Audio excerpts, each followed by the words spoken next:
ఈరోజు కథ సిఎన్ చంద్రశేఖర్ గారు రచించిన స్వాతి ముత్యం. ఇక కథలోకి వెళ్దాం ఫ్రెండ్స్. మా నాన్నగారు కనిపించడం లేదు. శిరీష మాట విని ఎక్కడికి వెళ్ళారు అని ఆశ్చర్యంతో అడిగాడు వెంకట్. ఆ విషయం తెలిస్తే మీ దగ్గరికి ఎందుకు వస్తాను, నేను అక్కడికే వెళ్ళి ఆయన్ని ఇంటికి పిలుచుకొని వచ్చేదాన్నిగా అంది అతన్ని విసుగ్గా చూస్తూ. సారీ, నేను ఇప్పుడే బయలుదేరి వెళ్ళి చూస్తాను.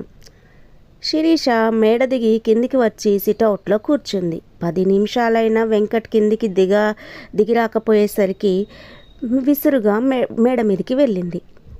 అతను తన పోలియో కాలికి షూస్ వేసుకుంటున్నాడు. ఆమె వెంటనే మేడ దిగి వచ్చేసింది.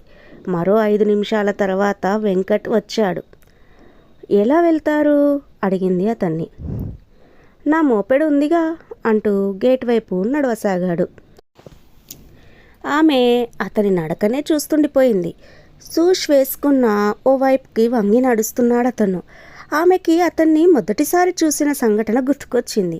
ఊరికి వెళ్ళిన తను ఇంటికి రాగానే మేడ మీద పోర్షన్లో ఓ లెక్చరర్ అద్దెకి దిగాడని, అతను చాలా మంచివాడని తల్లి చెప్పింది. అతను తన కళల్లోని రాకుమారిలా ఉంటాడని ఊహిస్తూ మేడపైకి వెళ్ళింది. అక్కడ తన కాలికి షూస్ వేసుకుంటున్న వెంకట్ కనిపించాడు. తను చాలా నిరుత్సాహపడింది. అతను గొప్ప అందగాడు కాదు, చాలా సాధారణంగా ఉన్నాడు. పైగా పోలియో కాలు. తర్వాత మాటల్లో అతను పార్ట్ టైం లెక్చరర్ అని తెలిసింది. అప్పటి నుండి అతనంటే ఆసక్తి పోయింది. అయితే అవసర సమయాల్లో అతని సహాయం కోరడం తప్పనిసరి అవుతోంది. అంతలో ఆమె ఆలోచనలు తండ్రి వైపు మళ్ళాయి. అసలే మతిస్థిమితం లేని మనిషి. దారి తప్పితే ఇల్లు తెలుసుకోలేడు. ఇది వరకు 2 సార్లు ఇలాగే బయటికి వెళ్ళిపోతే వెంకట్ వెళ్ళి వెతికి ఇంటికి పిలుచుకొని వచ్చాడు. ఈసారి కూడా ఆయన త్వరగా దొరికితే బాగున్ను అని తల్లి గుడికి పోతూ తండ్రి గురించి ఎన్నో జాగ్రత్తలు చెప్పి వెళ్ళింది. తను జాగ్రత్తగానే ఉంది. 2 నిమిషాలు బాత్రూంకు వెళ్ళి వచ్చేసరికి మనిషి మాయమైపోయాడు అనుకుంది. అరగంట తర్వాత తల్లి శారద వచ్చింది. గంట తర్వాత వెంకట్ వచ్చాడు ఒంటరిగా. ఆయన కనబడలేదా? తల్లి కూతుర్లు ఆతృతగా అడిగారు అతన్ని. లేదు, ఊరంతా వెతికాను. షాపుల్లో, హోటల్లో, గుళ్ళల్లో అన్ని చోట్ల చూశాను. శివానందం గారు కనబడలేదు. వెంటనే శారద బావురుమంది. అరే, ఏమైంది ఇప్పుడు? ఊరుకోండి, ఆయన ఇంటికి తీసుకొచ్చే బాధ్యత నాది, సరేనా? ముందు ఇంట్లోకి పదండి అన్నాడు వెంకట్. ఇంట్లోకి వచ్చాక మీ స్నేహితులకి, బంధువులకి ఫోన్ చేశారా? వీళ్ళలో ఎవరో ఒకరింటికి ఆయన వెళ్ళి ఉండవచ్చు అన్నాడు వెంకట్ శిరీషతో. ఒకరిద్దరికి చేశాను, ఆయన రాలేదన్నారు. అందరికీ చేయండి, మన ప్రయత్న లోపం ఉండకూడదు. నేను ఈ లోపల ఇంకో రౌండ్ వెతికొస్తాను. 2 రోజులైనా శివానందం తిరిగి రాలేదు. శారద ఏడుస్తూనే ఉంది. శిరీష, వెంకట్ ఆమెకు ధైర్యం చెప్తున్నారు. ఓ రోజు వెంకట్ శారదతో, శివానందం గారి గురించి పేపర్లో ప్రకటన ఇద్దామని అనుకుంటున్నాను. మీకు సమ్మతమైతే ఆయన ఫోటోలు కొన్ని ఇవ్వండి అన్నాడు. మంచి ఆలోచన నీది, ఫోటోలు తెస్తాను కూర్చో అంటూ శారద ఇంట్లోకి వెళ్ళింది. మనం తమిళనాడుకి దగ్గరలో ఉన్నాం కాబట్టి తమిళ పేపర్లో కూడా ఇద్దాం. ఆయన్ని చూసిన వాళ్ళు కాంటాక్ట్ చేయడానికి నా సెల్ నెంబర్ ఇస్తాను అన్నాడు వెంకట్ అక్కడే కూర్చున్న శిరీషతో. ఎంతవుతుంది వీటికి అడిగింది శిరీష. నాకు తెలియదు, మీ నాన్నగారు ఇంటికి వచ్చాక లెక్క చెప్తాను, అప్పుడు ఇద్దరు గాని అన్నాడు వెంకట్ నవ్వుతూ. అక్కర్లేదు, 1000 రూపాయలు ఇస్తాను, లెక్కల తర్వాత చూద్దాం అంటూ లోపలికి వెళ్ళి డబ్బులు తెచ్చి అతని చేతికిచ్చింది. అతను ముభావంగా అందుకున్నాడు. శారద అందించిన ఫోటోలు కూడా తీసుకొని వెళ్ళిపోయాడు. మరో 4 రోజులు గడిచిపోయాయి, శివానందం ఆచూకీ తెలియకుండానే. ఆ రోజు రాత్రి 12 గంటలకు తలుపు తట్టిన శబ్దమైతే టీవీ చూస్తున్న శిరీష ఉలిక్కిపడింది. భయంగా కిటికీ తలుపులు తీసి చూస్తే వెంకట్ కనిపించాడు. ఏం కావాలన్నట్లు అతని వైపు చూసింది. తలుపు తెరవండి, మీకో విషయం చెప్పాలి అన్నాడు నవ్వుతూ. పిచ్చి వేషాలు మాని విషయం చెప్పండి అంది కటువుగా. మీ నాన్నగారు వచ్చారు, ఇంట్లోకి తీసుకెళ్ళండి అనేసి మేడమెట్లు ఎక్కి తన పోర్షన్లోకి వెళ్ళిపోయాడు వెంకట్. తల్లిని లేపి తర్వాత తలుపు తెరిచిన శిరీషకు ఎదురుగా తండ్రి కనిపించాడు. ఎక్కడ దొరికారా ఆయన? మరుసటి రోజు వెంకట్ని అడిగింది శారద. చెన్నైలో నిన్న సాయంత్రం కాలేజీలో ఉన్నప్పుడు నాకు ఫోన్ వచ్చింది. వెంటనే బయలుదేరి వెళ్ళాను. వాళ్ళకేమైనా నగదు బహుమతి ఇచ్చావా? ఇవ్వబోయాను, వాళ్ళు తీసుకోలేదు. ప్రపంచంలో నీలాంటి మంచివాళ్ళు చాలామంది ఉన్నారన్నమాట. అవును, నిన్న రాత్రి శిరీష నిన్నేమైనా అన్నదా? మీకెందుకు ఆ అనుమానం వచ్చింది? ఇంటి బయట నువ్వు కనబడలేదు కాబట్టి. మిమ్మల్ని సర్ప్రైజ్ చేద్దామని ప్లాన్ వేశాను, అది బెడిసి కొట్టింది అంతే. ఇంతకు ఏమంది? ఏమనలేదు. నువ్వు చెప్పకపోయినా నేను ఊహించగలను. దాని మాటల్ని మనసుకు తీసుకోవద్దు, దానికి నోటి దురుసు ఎక్కువ. నేను ఆ విషయాన్ని నిన్నే మర్చిపోయాను. పైగా ఆవిడ ఆ సమయంలో తలుపు తీయకపోవడాన్ని నేను నూటికి 100 పాళ్ళు సమర్థిస్తాను. అతన్ని చూస్తుంటే శారదకు ఎంతో ముచ్చటేసింది. ఇతనికి కోపాలు ఈగోలు లేవా?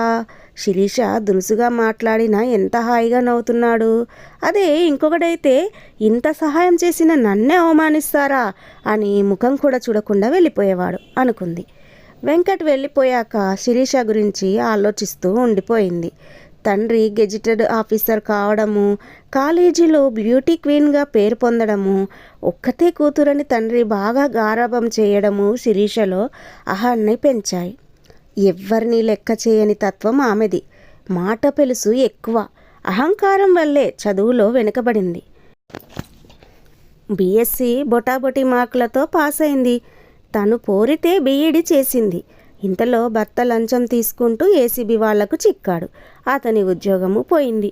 ఆ షాకుతో అతనికి మతిస్థిమితం తప్పింది. వైద్యం చేయించిన మామూలు మనిషి కాలేకపోయాడు. రోజు ఓ యోగిలా అరుగు మీద కూర్చొని ఉంటాడు.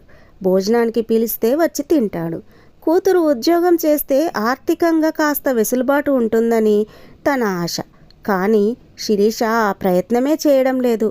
ఆలస్యంగా నిద్రలేవడం, టీవీలో సినిమాలు చూడటం, సాయంత్రం స్నేహితురాళ్ళ ఇళ్లకు సినిమాలకు వెళ్ళడం చేస్తూ రోజులు గడిపేస్తుంది. దాచుకున్న డబ్బులన్నీ ఖర్చయిపోయాయి. ఇకపై వెంకట్ ఇచ్చే అద్దెతోనే బతకవలసి వస్తుందని అనుకుంది. వెంటనే ఆమె ఆలోచనలు వెంకట్ మీదికి మళ్ళాయి. ఎంత మంచి అబ్బాయి వెంకట్!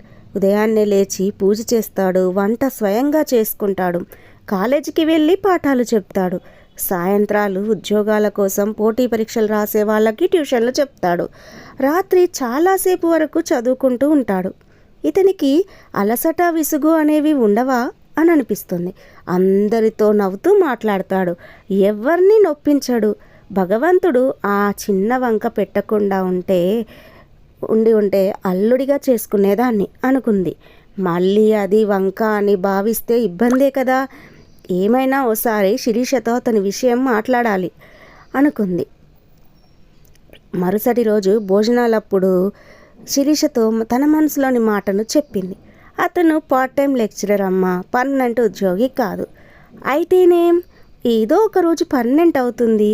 పైగా అతను చదువుకున్నవాడు, తెలివితేటలు కలవాడు, తన కాళ్ళ మీద తాను నిలబడగలడు. నిలబడలేడమ్మా, తన 2 కాళ్ళ మీద అతన్ని నిటారుగా నిలబడమను, నేను చేసుకుంటాను. నోరు తెరిచి ఆశ్చర్యంగా చూస్తుండిపోయింది శారద. తన కూతురు ఓ వ్యక్తి శారీరక లోపం గురించి అంత సంస్కారహితంగా మాట్లాడుతుందని ఆమె ఊహించలేదు. ఆమె మనసు ఎంతో బాధపడింది. శిరీషకు చెప్పి లాభం లేదని ఊరుకుంది. ప్రభుత్వం టీచర్ పోస్టులకి పరీక్షలు ప్రకటించింది. వెంకట్ ఆ పరీక్షలకు కోచింగ్ ఇస్తున్నాడు. నువ్వు వెళ్ళవచ్చుగా అంది శిరీషతో శారద ఓ రోజు. నేను నా ఫ్రెండ్స్తో కలిసి వేరే చోటికి వెళ్తాను. ఆ వెళ్ళేదేదో వెంకట్ దగ్గరికే వెళ్ళవచ్చుగా, ఆటోల ఖర్చుండదు. పైగా అతను మనకు ఫీజులో కన్సెషన్ ఇవ్వచ్చు. అతనిచ్చే కన్సెషన్ మనకు అవసరం లేదు. అవసరం ఉంది శిరీష. ఇంకో 2 నెలలు గడిస్తే మనకు రోజులు గడవడం కష్టమవుతుంది. నువ్వే అర్థం చేసుకుంటావని ఇన్నాళ్ళు చెప్పలేదు. నువ్వు అర్జెంటుగా ఓ ఉద్యోగం తెచ్చుకోవాలి. అప్పుడే మనం 2 పూటలా తినగలం. శిరీష కాసేపు మౌనంగా ఉండిపోయింది. తర్వాత నువ్వు అతనితో మాట్లాడు, అతను ఒప్పుకుంటే వెళ్తాను అని అంది. శారద వెంకట్తో శిరీష విషయం చెప్పగానే, తప్పకుండా రమ్మనండి. ఆ బ్యాచ్ మొదలుపెట్టి వారం గడిచిపోయింది. అయినా పర్వాలేదు, తనకు జరిగిన పోషన్ కూడా చెప్తాను అన్నాడు వెంకట్. మరి నీ ఫీజు? ఉద్యోగం వచ్చాక ఫీజు సంగతి మాట్లాడదాం. అలా కాదు, మిగిలిన వాళ్ళు ఎంత ఇస్తున్నారు? నేను వాళ్ళతో ఏమీ చెప్పలేదు. వాళ్ళలో చాలామంది నిరుద్యోగులు చిరుద్యోగులు ఉన్నారు. వాళ్ళని పీడించి తీసుకుంటే నాకే మరుగుతుంది. ఎటు నేను దేనిపైన ఆధారపడి బతకడం లేదు. ఉద్యోగం వచ్చాక వాళ్ళు ఎంత ఇస్తే అంత తీసుకుంటాను. ఆమె ఆశ్చర్యంగా వెంకట్ వైపు చూస్తుండిపోయింది. కొంతమంది లెక్చరర్లు గవర్నమెంట్ కాలేజీల్లో లీవులు పెట్టి జీతాలు తీసుకుంటూ ప్రైవేట్ కాలేజీల్లో పాఠాలు చెప్తూ లక్షలు ఆర్జించడం ఆమెకు తెలుసు. వెంకట్ ఎటువంటి ఆదాయం ఆశించకుండా అంత శ్రమ తీసుకోవడం ఆమెను విస్మయపరిచింది. జీవించడానికే డబ్బు, కానీ డబ్బే జీవితం కాదనే సత్యం తెలిసిన వ్యక్తి అని అనుకుంది. శిరీష డిఎస్సి పరీక్ష పాస్ అయింది. ఇంటర్వ్యూలో కూడా సెలెక్ట్ అయింది. ఆమెతో పాటు వెంకట్ దగ్గర శిక్షణ తీసుకున్న మరో 17 మంది ఉద్యోగానికి ఎంపికయ్యారు. ఓ రోజు మేడ దిగి వస్తున్న శిరీషను చూసి ఆశ్చర్యపోయింది శారద. ఏంటి లేక ఈరోజు తమరు మేడపైకి వెళ్ళారు? నవ్వుతూ అడిగింది కూతుర్ని. డిఈఓ గారి అబ్బాయి వెంకట్ స్టూడెంట్ అంట. ఆయనతో మాట్లాడి నాకు దగ్గరలో పోస్టింగ్ ఇప్పించమని వెంకట్తో చెప్పాను. ఏమన్నాడు? ఏమంటాడు? తప్పకుండా చెప్తానన్నాడు. స్నేహితుడంటే అవసరంలో సహాయపడేవాడే కదా అంది శిరీష నవ్వుతూ. అవును, అవసరంలో గుర్తొచ్చే వాళ్ళు కూడా స్నేహితులే. కానీ అవసరం వచ్చినప్పుడే స్నేహితుల్ని గుర్తుకు తెచ్చుకునే వాళ్ళు మంచి స్నేహితులు కారు. నీ సెటైర్ నాకు అర్థం కాలేదు. నువ్వు ఇంటర్వ్యూలో సెలెక్ట్ అయ్యాక మళ్ళీ మేడ ఎక్కలేదు. నువ్వు ఇంటర్వ్యూలో నెగ్గిన విషయం కూడా సుధీర్ చెప్తేనే అతనికి తెలిసింది. నీ విజయం కోసం అంతగా శ్రమపడిన అతనికి ఆ శుభవార్త స్వయంగా చెప్పాలని నీకు అనిపించలేదా? నువ్వు చెప్పావు కదా అని ఊరుకున్నాను. ఇవన్నీ నీతో చెప్పుకొని ఏడ్చాడా? విసుగ్గా అంది శిరీష. చెప్పుకోలేదు, చెప్పాడు. ఆ రోజు నేను ఊర్లో లేను. సాయంత్రం ఊరు నుంచి వచ్చాక అతనికి చెప్పాను. నువ్వు అతనికి విషయం చెప్పకపోయేసరికి నువ్వు సెలెక్ట్ కాలేదనుకొని కొంతసేపు బాధపడ్డాడట. తర్వాత సుధీర్ ఫోన్ చేసి నువ్వు సెలెక్ట్ అయ్యావని చెప్తే సంతోషించాడట. నువ్వు చెప్పు, నీ పద్ధతి కాస్తైనా బాగుందా? శారద మాటలకు బదులు చెప్పకుండా విసురుగా వెళ్ళిపోయింది శిరీష. మనుషులు ఆరోగ్యం విలువ, స్నేహం విలువ వాటిని కోల్పోయేంత వరకు తెలుసుకోలేరంటారు. ఇది మాత్రం కోల్పోయినా తెలుసుకోలేదు అనుకుంది శారద. ఓ ఆదివారం వెంకట్ కోసం హరి అనే స్నేహితుడు వచ్చాడు. మేడ మీద పోషన్కి తాళం వేసి ఉండడంతో శారదను అడిగాడు. వెంకట్ ఎక్కడికో వెళ్తున్నాడో నాకు చెప్పలేదు. ప్రతి ఆదివారము ఉదయం పూట మాకు కనిపించడు అంది శారద. ఈరోజు ఆదివారం కదా, వికలాంగుల ఆశ్రమానికి వెళ్ళి ఉంటాడు. నేను ఆ విషయం మర్చిపోయాను. నా పేరు హరిప్రసాద్, వెంకట్ ఫ్రెండ్ని. తిరుపతి నుంచి వచ్చాను. సాయంత్రం తనని కలుస్తానని వాడొస్తే చెప్పండి. ఎండనబడి వచ్చారు, లోపలికి రండి, మంచినీళ్ళు తాగి వెళ్దురు కానీ అంది శారద. అతను సోఫాలో కూర్చున్నాక మంచినీళ్ళు అందించింది. వెంకట్ని తల్లిలా చూసుకునే శారద గారు మీరే అన్నమాట అన్నాడు హరి ఆమెతో. శారదను నేనే, ఇది నా కూతురు అంటూ శిరీషని చూపి ఏదో చెప్పబోతుంటే, శిరీష గారు జిల్లా పరిషత్ స్కూల్లో టీచరు, మా వెంకట్ శిష్యురాలు. బయట అరుగు మీద కూర్చున్న ఆయన యోగి శివానందం గారు, అవునా అన్నాడు హరి. శారద నవ్వుతూ, వెంకట్ మా వివరాలన్నీ మీకు చెప్పినట్లున్నాడు. అయినా అతనికి ఇల్లు ఉద్యోగం ఉంది కదా, ఆశ్రమానికి వెళ్ళాల్సిన అవసరం ఏముంది? వారానికి ఒకరోజైనా మాతో గడపవచ్చు కదా అంది. మీరన్నట్లు వాడికి అవసరం లేదు. అక్కడి ఆశ్రమవాసులకి అతని అవసరం ఉంది. ప్రతి ఆదివారం వాళ్ళతో గడిపి వారికి మానసిక ధైర్యాన్ని, ఉల్లాసాన్ని ఇస్తాడు. మామూలు మనుషుల కన్నా తాము ఎందులోనూ తీసిపోమంటూ రుజువు చేయాలని ఉత్సాహపరుస్తాడు. తాను సాధించిన విజయాల గురించి చెప్పి వారికి స్ఫూర్తినిస్తాడు అన్నాడు హరి. స్ఫూర్తినిచ్చేంత విజయాలు అతడేం సాధించాడని వెటకారంగా అంది శిరీష. బీఎస్సీ 3 ఏళ్ళు, ఎంఎస్సీ 2 ఏళ్ళు, కలిపి 5 ఏళ్ళు వరుసగా యూనివర్సిటీ ఫస్ట్ వచ్చి గోల్డ్ మెడల్స్ సాధించాడు. అది అచీవ్మెంట్ కాదా? వెంకట్ గోల్డ్ మెడల్స్ సాధించాడా? నాతో ఎప్పుడు చెప్పలేదు అంది శారద. ఆమె ముఖంలో ఆశ్చర్యము, ఆనందము కనిపించాయి అతనికి. వాడు తన విజయాల గురించి చెప్పడు, కానీ తన తోటి వాళ్ళు సాధించిన విజయాల గురించి పొంగిపోతాడు. తనకు పరిచయమైన ప్రతి వ్యక్తి బాగుండాలని కోరుకునే మనసు వెంకట్ది. నిజానికి నేను వాడు వ్యవసాయ కూలీల కుటుంబం నుంచి వచ్చిన వాళ్ళమే. అయితే వాడు శ్రద్ధగా చదువుకునేవాడు, నేను జులాయిగా తిరిగేవాణ్ణి. నన్ను సరిదిద్ది మంచిదారిలో పెట్టిన గురువు వాడు. వాడు బ్యాంకు పరీక్షలు రాశాం. ఇద్దరం పరీక్ష పాస్ అయ్యాం. ఇంటర్వ్యూలో నేను సెలెక్ట్ అయ్యాను, వాడు కాలేదు. అయినా వాడి ముఖంలో కానీ మాటల్లో కానీ రవ్వంత అసూయ కూడా నాకు కనబడలేదు. నాకంటే ఎక్కువగా వాడు ఆనందించాడు. అటువంటి మనుషుల్ని చాలా అరుదుగా చూస్తాం మనం. అతను ఇంటర్వ్యూలో సెలెక్ట్ కాకపోవడం ఏంటి? ఫిజికల్లీ హ్యాండిక్యాప్డ్ కోటా కింద అతనికి రిజర్వేషన్ ఉందిగా, అడిగింది శిరీష. వాడు ఆ సదుపాయాన్ని ఎప్పుడూ వాడుకోలేదు, వాడుకోవడం ఇష్టం లేదు కూడా. మామూలు మనుషుల కన్నా తను ఏ విధంగానూ తక్కువ కాదని నిరూపించుకోవాలనే తపన కలిగిన వాడు వెంకట్. స్కూల్లో చదువుతున్నప్పుడు ఫస్ట్ ర్యాంకు ఎప్పుడు వాడికే వస్తుందని ఈర్ష్యతో క్లాస్మేట్స్ అతన్ని మరే విధంగానూ తప్పుపట్టలేక కుంటివాడు అని ఎక్కిరించేవాళ్ళు. వెంకట్ బాధతో ఏడ్చేవాడు. అతన్ని అభిమానించే టీచర్లు సైతం అతని ఐడెంటిటీ కోసం పోలియో కాల్తో నడుస్తాడే ఆ అబ్బాయి అని తోటి వాళ్ళతో చెప్పేవాళ్ళు. ఆ విషయము తెలిసి నాకు వెంకట్ అని పేరుంది కదా, పోలియో ప్రస్తావన ఎందుకు చేయాలి అని వాపోయేవాడు. క్రమంగా ఆ బాధను కసిగా మార్చుకున్నాడు. ఆ కసితోనే గోల్డ్ మెడల్స్ సాధించాడు. అన్ని గోల్డ్ మెడల్స్ సాధించిన వాడు పార్ట్ టైం లెక్చరర్ ఉద్యోగం చేయడం ఏంటి అంది శారద.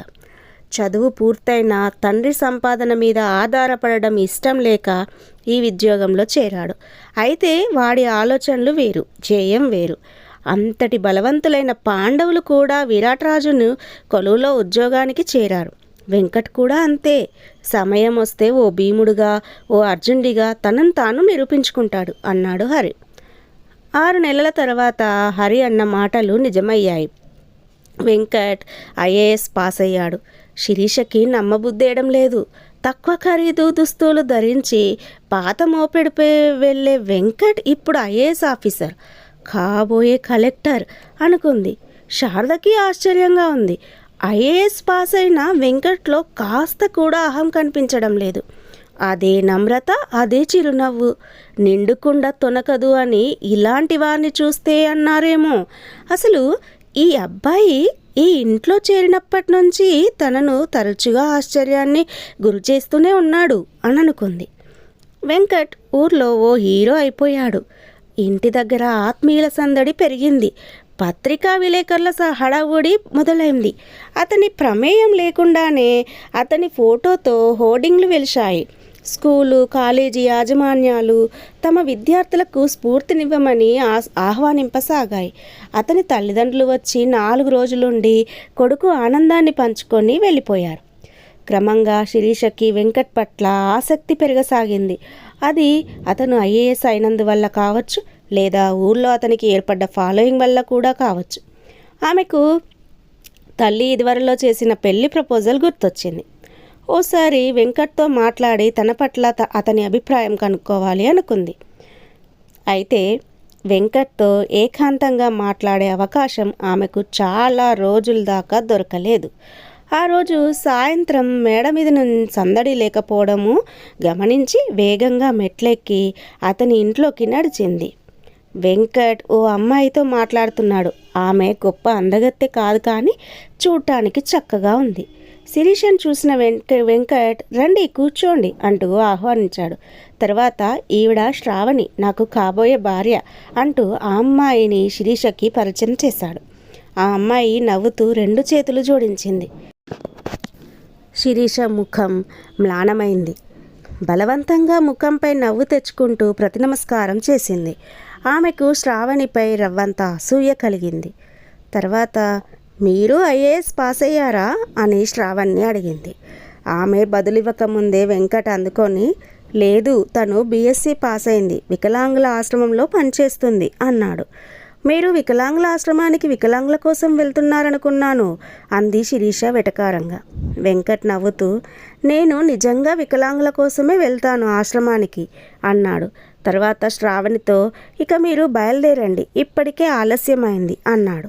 ఆమె శిరీష వైపు వెళ్తున్నానన్నట్లు చూసి వెళ్ళిపోయింది.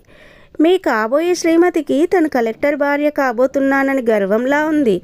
పెదవి విప్పి నాతో ఓ మాట కూడా మాట్లాడలేదు అంది శిరీష నిష్ఠురంగా. ఆమె పెదవి విప్పగలదు కానీ మాట్లాడలేదు. షాక్ తిన్నట్లు చూస్తుండిపోయింది శిరీష. నేను తన గొంతుకనవుతాను, తను నన్ను ముందుకు నడిపిస్తుంది అన్నాడు వెంకట్.